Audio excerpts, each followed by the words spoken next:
नमस्कार दोस्तों, मैं हूं अभिषेक और आप देख रहे हैं दिगम एकेडमी पर हमारा चैनल। आज हम बात करने वाले हैं भारतीय इतिहास की बड़ी महत्वपूर्ण घटना बंगाल विभाजन के बारे में।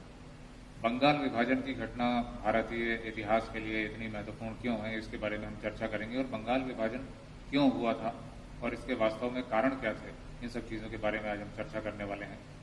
बंगाल भारत का सबसे संपन्न और समृद्ध राज्य हुआ करता था और अंग्रेज़ों ने भी अपना राजनीतिक और प्रशासनिक प्रभुत्व बंगाल राज्य से ही स्थापित किया।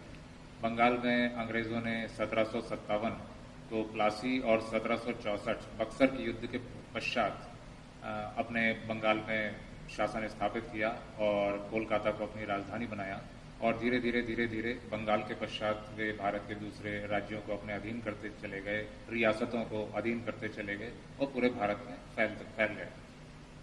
बंगाल भारत में शिक्षा का प्रमुख केंद्र हुआ करता था और उस समय जब 20वीं शताब्दी की शुरुआत हुई थी तो भारत में बड़ी संख्या में बंगाल से ही भारतीय सिविल सेवा में भी बंगाल के ही नागरिकों को प्रवेश मिल पाता था। साथ ही साथ बंगाल में आधारभूत संरचना का भी बड़ी तेजी से विकास हुआ था और तात्कालीन बंगाल और वर्तमान बंगाल में बड़ा फर्क है।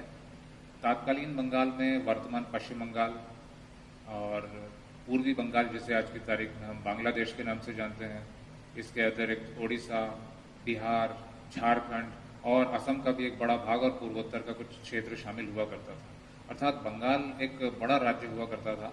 भारत को सोने की चिड़िया कहा जाता है और बंगाल राज्य को सोने की चिड़िया का दिल उस समय कहा जाता था।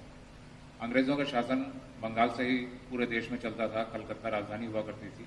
अब हम बात करते हैं बंगाल विभाजन के पीछे मूल कारण क्या था।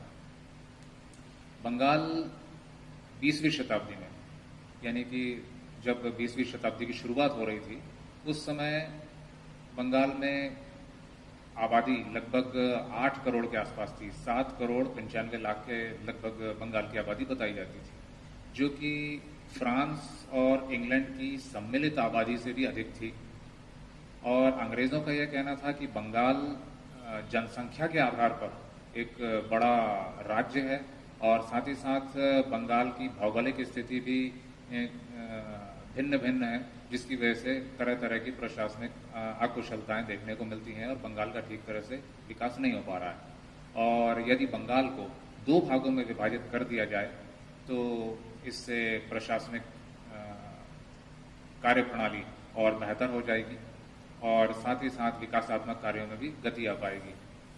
दूसरी ओर बंगाल एक ऐसा राज्य था जहां बड़ी संख्या में मुस्लिम आबादी और हिंदू आबादी भी थी। अंग्रेज़ों ने फूट डालो और शासन करो की नीति के तहत बंगाल राज्य को 2 भागों में, पूर्वी बंगाल और पश्चिम बंगाल में विभाजित किए जाने का सर्वप्रथम 1903 में प्रस्ताव रखा था। 1904 में बंगाल के विभिन्न जिलों में सर्वेक्षण किया गया और इस पर चर्चा हुई कि बंगाल का विभाजन किस तरह से किया जाए। 1905 में भारत के वाइसराय उस समय लॉर्ड कर्जन हुआ करते थे।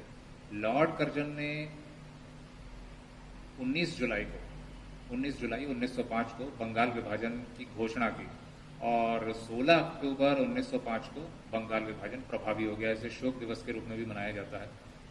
अंग्रेजों ने बंगाल विभाजन का कारण प्रशासनिक अकुशलता बताया था, किंतु वास्तव में बंगाल का विभाजन सांप्रदायिक आधार पर किया गया था।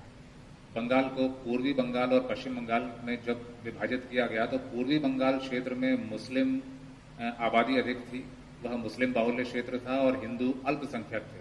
वहीं पश्चिम बंगाल में हिंदू बहुसंख्यक थे और मुस्लिम अल्पसंख्यक हुआ करते थे। पूर्वी बंगाल की राजधानी ढाका और पश्चिम बंगाल की राजधानी कोलकाता घोषित की गई थी।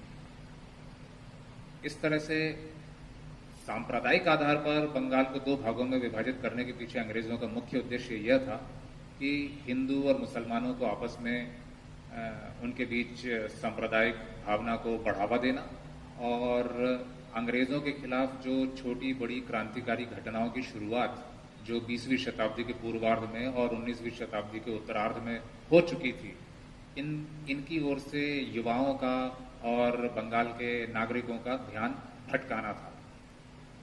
अब जब बंगाल विभाजन की घोषणा हुई तो इस पर बंगाल में चारों ओर विरोध शुरू हो गया और इसी दौरान गुरुदेव रविंद्रनाथ टैगोर ने एक गीत लिखा जिसे हम अमार सोनार बांग्ला के नाम से जानते हैं, शीर्षक से जानते हैं।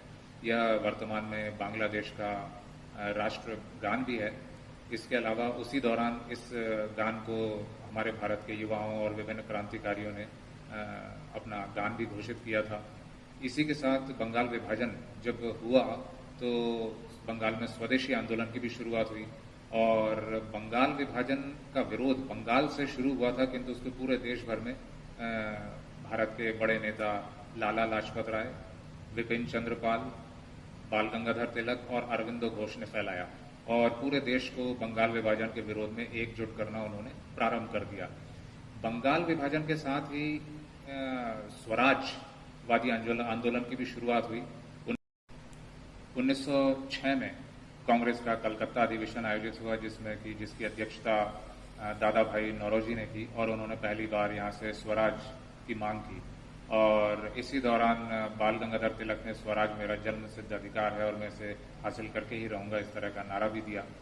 और इसके साथ ही बंगाल में व्यापक स्तर पर स्वदेशी आंदोलन की शुरुआत हुई। स्वदेशी आंदोलन का मुख्य उद्देश्य यह था कि जिस तरह से अंग्रेज विदेशी वस्तुओं को, विदेशी वस्त्रों को, शराब को भारत में लाकर बेचते थे और बड़े पैमाने पर यहाँ से धन का दोहन करते थे, तो इसको रोकना था और स्वदेशी वस्तुओं के और स्वदेशी जो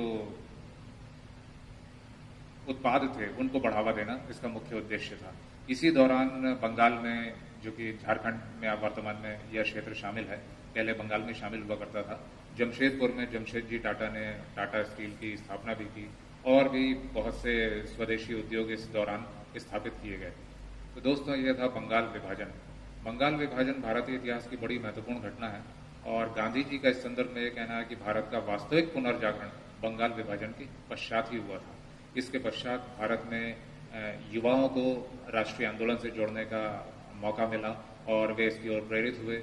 यह पहला ऐसा आंदोलन था जिसमें कि बंगाल क्षेत्र में महिलाओं ने भी हिस्सा लिया और पूरे देश भर में बंगाल विभाजन के विरोध में एकजुट होकर लोगों ने आंदोलन किया और साथ ही साथ इस आंदोलन के प्रचार प्रसार के लिए माध्यम समाचार पत्रों को बनाया गया था, जिससे कि समाचार पत्रों का भी महत्व काफी बढ़ गया था।